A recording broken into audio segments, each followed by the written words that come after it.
Il y a encore quelques jours, sur ces routes de la campagne lilloise, Alexia s'entraînait à la course à pied avec sa meilleure amie, Natacha.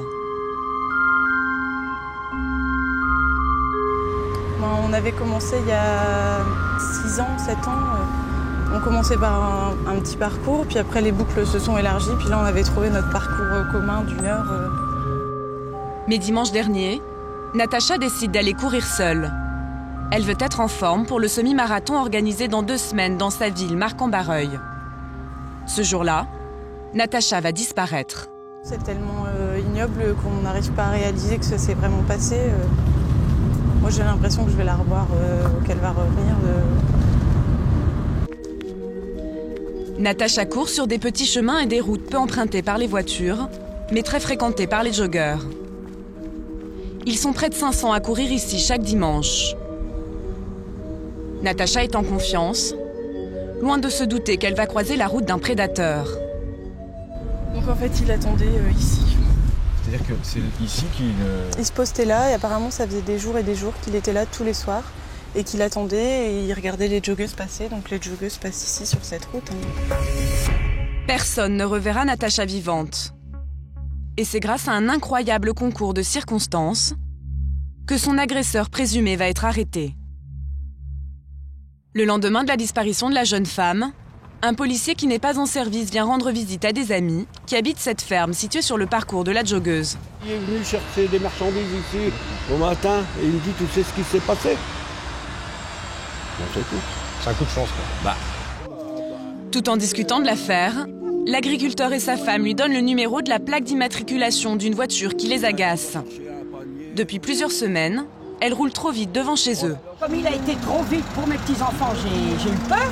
J'ai pris son numéro et je l'ai donné au policier quand il m'a raconté l'histoire. Mais loin d'imaginer, monsieur, que c'était un truc comme ça. Et en interrogeant leur fichier, les policiers ne vont pas en revenir. Le propriétaire de la voiture s'appelle Alain Pénin. Il a déjà été condamné à 10 ans de détention pour viol sous la menace d'une arme.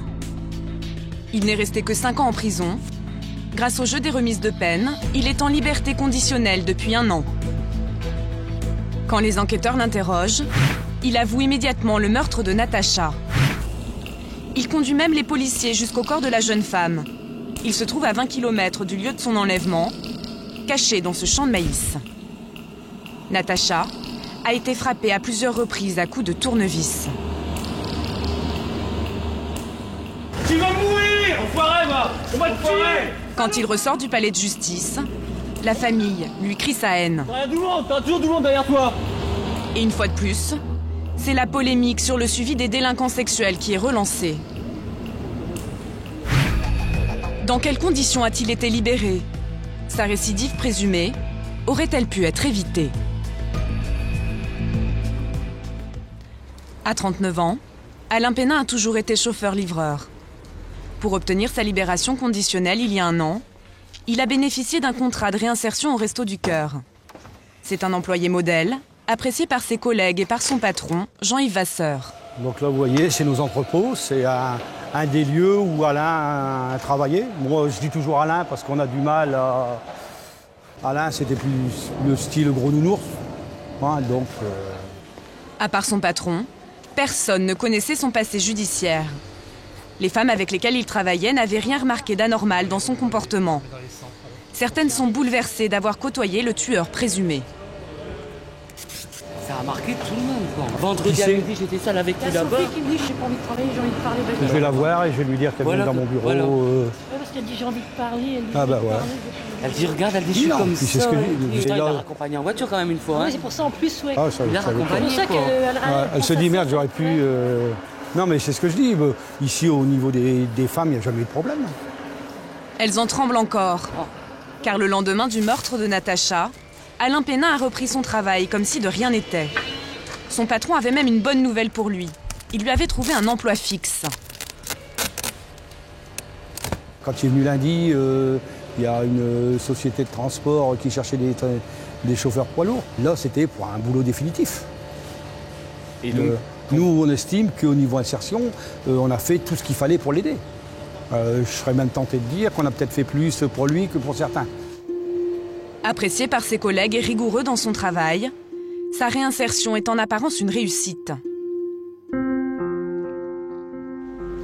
Sa meilleure amie, elle aussi, était persuadée qu'il était sur la bonne voie. Cette Lilloise de 24 ans a rencontré Alain Pénin par hasard, pendant sa première permission, alors qu'il était encore détenu.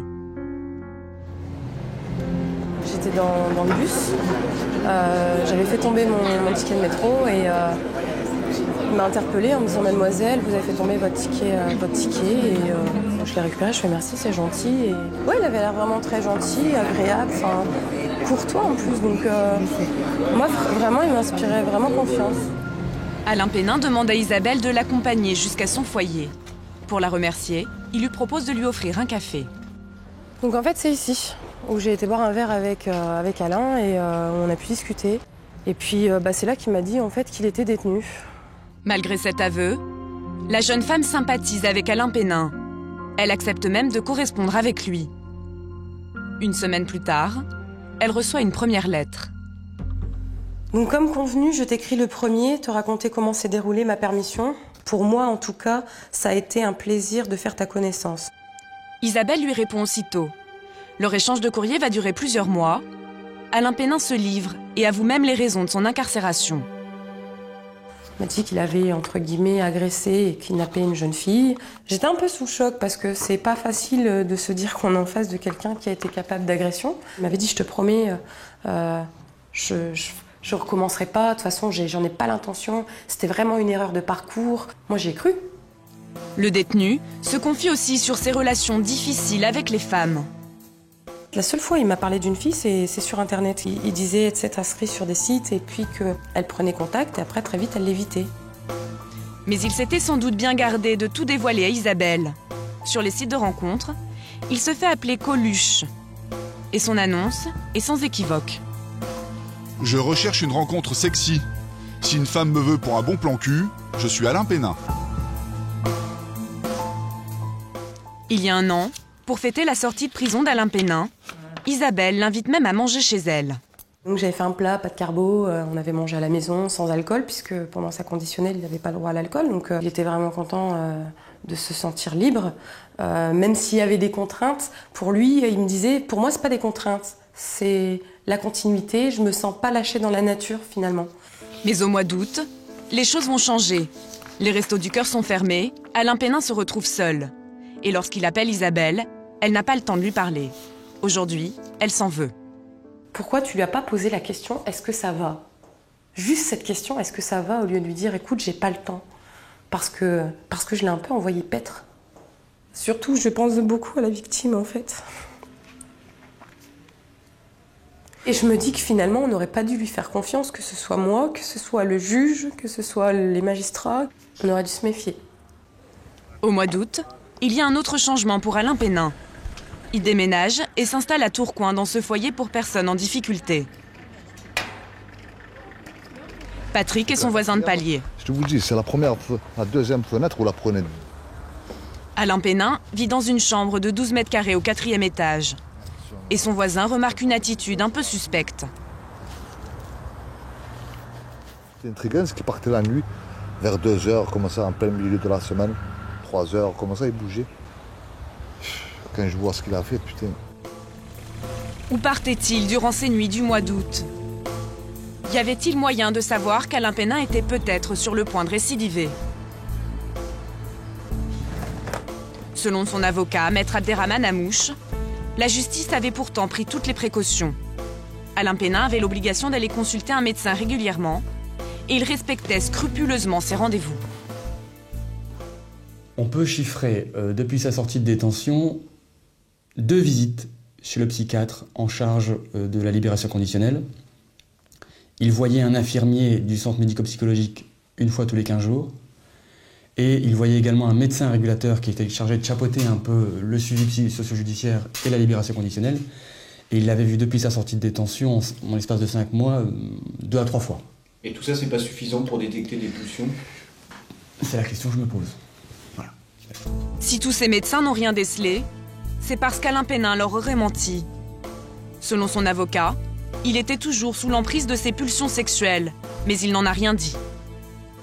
à partir du moment où il n'a pas fait l'effort, peut-être de se confier au psychiatre qu'il a rencontré sur l'existence de ces pulsions, on peut se poser la question de savoir si l'expert est en mesure de déceler par lui-même l'existence de ces pulsions qu'il définit comme irrésistibles. Une femme se doutait qu'Alain Pénin aurait pu récidiver. Sylvia, sa première victime. C'est dans le parc du Mont-Valérien, en banlieue parisienne, qu'elle a été agressée puis violée en 2004. À l'époque, elle avait 25 ans. Ça va aller, je crois. Je sais pas si... C'est tout, là. Je peux peut-être aller jusque-là, c'est tout. 6 ans après, elle tente de revenir sur les lieux avec sa mère. C'est impensable. Là, je peux pas, là. Impossible. Ouais, voilà, c'est bon. Pour Sylvia, la simple vue du parc est insoutenable. Tu peux pas plus, là. Non. Tu peux pas essayer de... Non. Ça va pas, là? Non. Ce que tu ressens, c'est... Non, je revois sa tête, c'est bon. Ah oui. Elle n'ira pas plus loin. C'est Josiane qui nous emmène à l'endroit où sa fille s'est fait violer. L'agression a eu lieu en plein jour, à l'heure du déjeuner. Sylvia et sa mère font un footing. Très vite, la jeune femme a un point de côté et laisse sa mère partir devant. Je me suis retournée à un moment donné, elle n'était pas derrière moi, mais je me suis dit, bah oui, c'est normal, j'ai couru, elle est à pied, en plus il y a les virages, je la vois pas, elle est derrière, quoi. Loin derrière, Sylvia croise Alain Pénin. L'homme est posté là, devant cette table d'orientation. Aux aguets, il attend sa victime. Derrière Sylvia, il n'y avait plus personne. Elle est passée là. Et lui, il a marché un petit peu et il l'a attrapée. Il l'a soulevée par le cou, en fait. Et il l'a jetée. Sylvia atterrit 20 mètres plus bas, suivie par son agresseur. L'homme la viole sous la menace d'un tournevis et d'un couteau. Ne la voyant toujours pas arriver, sa mère alerte la police. Mais le calvaire de la jeune femme va durer près de 2 heures. Elle est persuadée qu'Alain Pénin va finir par la tuer. Je voyais le couteau et ça me... Je voulais pas le couteau, là, je le voyais. Je voulais pas qu'il le prenne d'un coup et je le sentais, il était posé là, juste là. Je me suis dit, il est pas là pour rien, quoi. J'ai senti qu'il fallait pas l'énerver. Dès que je l'énervais, ça repartait, la violence, etc. Donc il fallait pas que je l'énerve. Donc je l'ai senti. Donc j'ai fait doucement, je lui ai parlé. Je lui ai parlé comme si... Enfin, j'étais à son écoute, je voulais savoir qu'est-ce qu'il faisait dans la vie, sa famille, etc. Et lui, pareil, il m'a demandé, mais toi, qu'est-ce que tu fais? Puis après, je lui ai dit, mais attends, t'es fou d'aborder une fille comme ça, c'est pas comme ça qu'on fait n'importe quoi. J'aurais pu te parler normal, quoi. Je lui ai parlé comme ça, comme je vous parle à vous. C'est-à-dire que j'ai contrôlé ma voix, j'ai contrôlé les yeux, j'ai contrôlé les mains qui tremblaient, j'ai tout contrôlé, il n'y avait plus rien qui tremblait, j'étais vide et calme. Désarçonné par l'attitude de sa victime, Alain Pénin lui laisse la vie sauve. Il se fait arrêter par la police peu après. Il y a quelques jours, lorsque Sylvia et sa mère ont appris qu'Alain Pénin était le meurtrier présumé de Natacha, elles n'ont pas été surprises. Aujourd'hui, elles réclament des mesures beaucoup plus radicales contre les délinquants sexuels. Qu'est-ce que je veux? Je veux une nouvelle loi. Je sais pas. Quelque chose qui fasse que quand ces gens ressortent, ils ne puissent plus rien faire.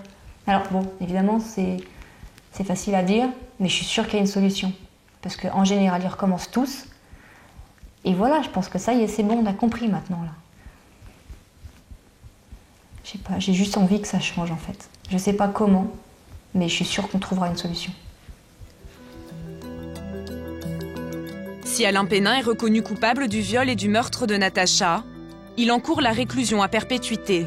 Selon le ministère de la Justice, en France, moins de 3% des délinquants sexuels récidivent.